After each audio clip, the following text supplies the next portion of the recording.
வணக்கம், நான் உங்கள் தாரா. இது மை டியர் டீமன் அத்தியாயம் 80. நர்ஸ் தியாவிற்கு ட்ரெஸ்ஸிங்கை முடித்து இன்ஜெக்ஷனை போட்டவர் அங்கிருந்து சென்றுவிட தியாவின் அருகில் வந்தாள் அதிதி.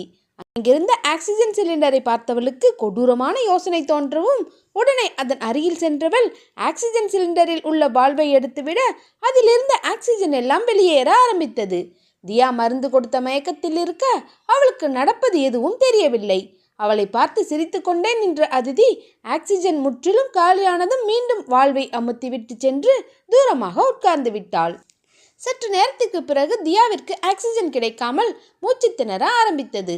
அதை பார்த்து ரசித்து கொண்டு உட்கார்ந்திருந்த அதிதி, இன்னையோட உனக்கு கடைசி நாள், செத்துரு என்று சொல்லிவிட்டு அப்படியே பார்த்து கொண்டிருக்க தியா துடித்து கொண்டிருந்தாள். தியா மூச்சு விட முடியாமல் துடித்து கொண்டிருப்பதை பார்த்த அதிதி இன்னும் சிறிது நேரத்தில் தியா இறந்து விடுவாள் என்ற சந்தோஷத்தில் அவளையே பார்த்து ரசித்து கொண்டு உட்கார்ந்திருந்தாள். அப்பொழுது திடீரென்று கதவு திறக்கப்படவும் அதிதி அதிர்ச்சியுடன் எழுந்தவள் யாரென்று பார்க்க சரவணன் உள்ளே வந்து விட்டான். தியா துடித்து கொண்டிருப்பதை பார்த்த சரவணனுக்கு ஒன்றுமே புரியவில்லை. அதிர்ச்சியில் சரவணன் விழிக்கவும் அந்த இடைவெளியை பயன்படுத்த நினைத்த அதிதி, ஐயோ தியா, உனக்கு என்னாச்சு என்று பதறினாள். சரவணனும் பதறியவாறு ஓடிச் சென்று மருத்துவரை அழைத்து வந்தனர். அங்கு வந்த மருத்துவர் தியாவிற்கு ஆக்சிஜன் செல்லாததை பார்த்ததும் அங்கிருந்த செவிலியரை பிடித்து திட்ட ஆரம்பித்து விட்டார். ஆக்சிஜன் இல்லாத கூடவா தெரியாது உங்களுக்கு என்று கத்தியவர், சீக்கிரம் போய் ஆக்சிஜன் எடுத்துட்டு வாங்க என்று சொல்ல அடுத்த சில நிமிடங்களில் ஆக்சிஜனும் வந்து சேர்ந்தது. தியாவிற்கு சுவாசம் கொடுத்த பிறகு அவளுக்கு சில இன்ஜெக்ஷனை செலுத்தினார் டாக்டர். தியாவின் அறை பரபரப்பாக இருக்கவும் இப்ராஹிமும் தாத்தாவும் நடந்து கொண்டிருக்கும் குழப்பத்தை பார்த்தவர்களுக்கு ஒன்றுமே புரியவில்லை. சரவணனிடம் என்னாச்சு சரவணா என்று கேட்க உடனே அதிதி, என்னாச்சுன்னே தெரியல தாத்தா, திடீர்னு தியாவுக்கு மூச்சு திணற ஆரம்பிச்சிருச்சு என்று சொல்லவும் சரவணன் அதிதியை பார்க்க அவள் பதற்றமாகவும் கவலையாகவும் பேசுவது போல் நடித்து கொண்டிருந்தாள். சரவணனுக்கோ ஒன்றும் புரியவில்லை. இவள் உண்மையில் அங்கு என்ன செய்து கொண்டிருந்தாள்? பதற்றமாக இருந்தாளா, இல்லை தியா துடிப்பதை பார்த்து கொண்டிருந்தாளா என்று சந்தேகம் எழவே சரவணன் அவளிடம் ஏதோ கேட்க வர அவனது மன ஓட்டத்தை அவன் முகத்தை வைத்தே புரிந்து கொண்ட அதிதி அதை மாற்ற எண்ணி சரவணனிடம், நல்ல வேளை சரவணா, சரியான டைமுக்கு வந்துட்டீங்க, எனக்கு என்ன பண்றதுன்னே தெரியாம அப்படியே ஃப்ரீஸ் ஆகி நின்றுட்டேன் என்று நடிக்கவும் சரவணனும் சற்று சமாதானம் அடைந்தவனாக, அதெல்லாம் ஒன்றும் இல்லைங்க மேடம், பயப்படாதீங்க, ஒன்றும் இல்லை என்று சொல்லி கொண்டிருக்க தாத்தா நடந்தவற்றை கேட்டுக்கொண்டிருந்தார். அப்பொழுது வெளியே வந்த மருத்துவர் தாத்தாவிடம், யாரும் பேனிக் ஆகாதீங்க, பேஷண்ட் இப்போ நல்லா இருக்காங்க என்று சொல்லவும் அருகில் இருந்த இப்ராஹிம், என்னாச்சுங்க டாக்டர், ஏன் இவ்வளோ கேர்லெஸ்ஸாக இருக்கீங்க என்று கேட்க அவரிடம் ஏதேதோ பேசி சமாதானம் செய்தனர் மருத்துவர். சரவணன் நடந்ததை தீரனிடம் சொல்லவும் சற்று நேரத்தில் தீரனும் மருத்துவமனைக்கு வந்து சேர்ந்தான். வந்தவன் ஹாஸ்பிட்டலின் நடுவில் நின்று தாம் தும் என்று கத்த ஆரம்பித்து விட்டான். என்னங்க ஹாஸ்பிட்டல் வச்சுட்டு நடத்துறீங்க? பேஷண்ட்டுக்கு ஆக்சிஜன் இல்லாதது கூடவா தெரியாது? இதை நான் இப்படியே விட மாட்டேன், இப்போவே கேஸ் போடுறேன் என்று கத்தவும் அவனை சமாதானம் செய்து கொண்டிருந்தனர் மருத்துவர்கள்.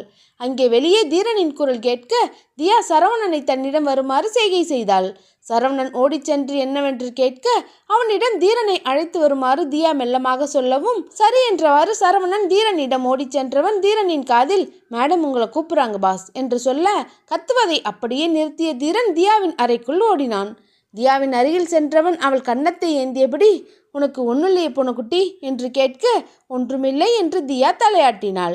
அப்பொழுது உள்ளே வந்த ஹாஸ்பிட்டல் டீன் மற்றும் மருத்துவர், சாரி மிஸ்டர் தீரன், நடந்ததுக்கு நாங்கள் உங்ககிட்ட மன்னிப்பு கேட்டுக்கிறோம், கேஸ் எல்லாம் எதுவும் போட்டுறாதீங்க சார் ப்ளீஸ் என்று வேண்டிக் கொள்ளவும் தீரன் கோபமாக, பின்ன நீங்க பண்ண வேலைக்கு என்று டென்ஷனாக தீரன் கத்த ஆரம்பித்தான். உடனே தியா அவன் கையை பிடித்து கொண்டவள் வேண்டாம் என்று கண்ணை காட்டினாள். அவள் கண் அசைவில் தன் கோபத்தை குறைத்து கொண்ட தீரன், இவ இப்போ நல்லா இருக்கதால நீங்கள் தப்பிச்சிங்க, இவளுக்கு ஏதாச்சும் ஆகியிருந்துச்சு இந்த ஹாஸ்பிட்டலே இருந்திருக்காது என்று தீரன் மிரட்டவும், இல்லை மிஸ்டர் தீரன், இந்த மாதிரி இனி நடக்காது, நாங்கள் சர்வைவல் கேமரா ஃபிக்ஸ் பண்ணி வச்சுருக்கோம், அப்புறம் ஸ்பெஷலாக ஒரு நர்ஸையும் அப்பாயின்ட் பண்ணிடுறோம் என்று சொல்லவும், இதெல்லாம் இருந்தால் மட்டும் போதாது, கொஞ்சமாவது பொறுப்பாக நடந்துக்கோங்க என்று தீரன் பேசிக்கொண்டே இருக்க தியா அவனது கையை பிடித்து அழுத்தியவள் அமைதியாக இருக்கும்படி கண்ணை அசைத்தாள். சற்று அமைதியடைந்த தீரன், சரி இனிமேல் இப்படி நடக்காமல் பார்த்துக்கோங்க என்று சொல்லி அவர்களை அனுப்ப மருத்துவர்கள் மற்றும் டீன் தியாவிடம் நன்றி சொல்லிவிட்டு அங்கிருந்து சென்று விட்டனர். அவளது தலையை இதமாக வருடி கொடுத்த தீரன், இனிமே உன்னை யாரை நம்பியும் விட்டுட்டு போக மாட்டேன் பூனைக்குட்டி, நான் இனி உன் கூடவே தான் இருப்பேன், பயப்படாத என்று சொல்லவும் தியா லேசாக புன்னகைக்க, ஏண்டி இவ்வளோ பயமுறுத்திட்டு இப்படி சிரிச்சிட்டு இருக்கியா நீ என்றவன் அவளை அடிக்க கையை ஓங்கவும் தியா அவனை ஆழமாக பார்த்தாள். உடனே புன்னகைத்த தீரன் அடிக்கச் சென்ற கையால் அவள் கன்னத்தை தட்டி கொடுக்க தீரனுக்கு தன் மீதான கோபம் குறைந்து விட்டதை நினைத்து நிம்மதியடைந்தாள் தியா. அதன் பிறகு தீரனே தியாவுடன் ஹாஸ்பிட்டலில் இருக்க ஆரம்பித்து விட்டான். தியாவிற்கு பணிவிடை செய்வதும் அவளை பார்த்து கொள்வதும் என்று தாங்குவதை கண்ட அதிதிக்கு தான் கடுப்பாக இருந்தது. வினைக்கு அழைத்த அதிதி, நீ எல்லாம் உயிரோடு இருக்கியா இல்லை செத்துட்டியா என்று கேட்க, என்ன மேடம் இப்படியெல்லாம் கேட்குறீங்க என்று வினை கேட்கவும், பின்ன எப்படி கேட்க சொல்கிற, ஏதோ அதை பண்ணுறேன் இதை பண்ணுறேன்னு பில்டப்லாம் கொடுத்த, இங்கே என்னென்னா ஹாஸ்பிட்டலில் இந்த தீரன் அவளை தாங்குன்னு தாங்குறான், அதை பார்த்தாலே எனக்கு பற்றிக்கிட்டு வருது என்று கத்தவும், மேடம் விடுங்க இன்னும் கொஞ்ச நாள் தானே என்றான். ஏன் அதுக்கப்புறம் என்ன பண்ண போகிற என்று கடுப்பாக அதிதி கேட்கவும், அதுக்கப்புறம் டிஸ்சார்ஜ் ஆகி வீட்டுக்கு போக போகிறாங்க என்றான் வினை. ஏய் மரியாதையே ஃபோனை கட் பண்ணு, கடுப்பேற்றிட்டு இருக்காது என்று அதிதி சீரவும் வினை வாய்விட்டு சிரித்து விட்டான்.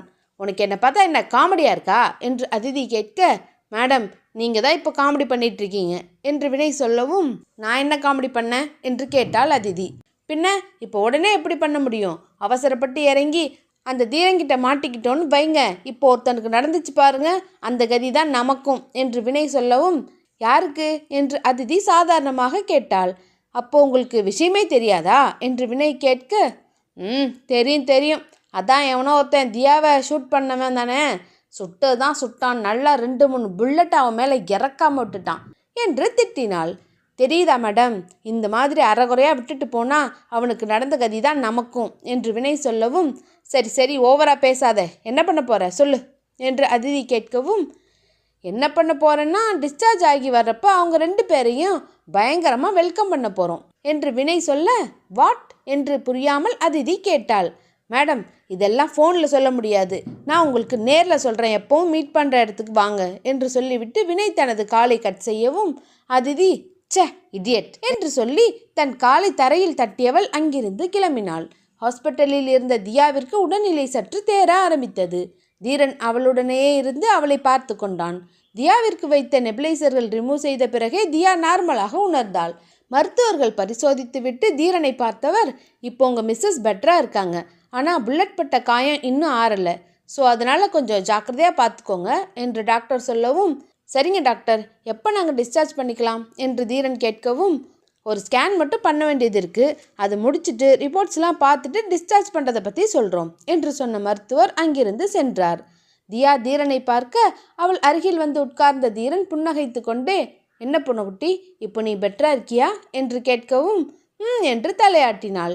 அவள் காதோரம் பறந்த முடியை தன் விரல்களால் ஓரமாக நகர்த்தியவன், ஏண்டி இப்படி என்னை பயமுறுத்திட்டு இருக்க என்று கேட்க, நிஜமாவே நீ பயந்துட்டியா தீரா என்று தியா கேட்கவும், பின்ன இல்லையா என்றான் தீரன்.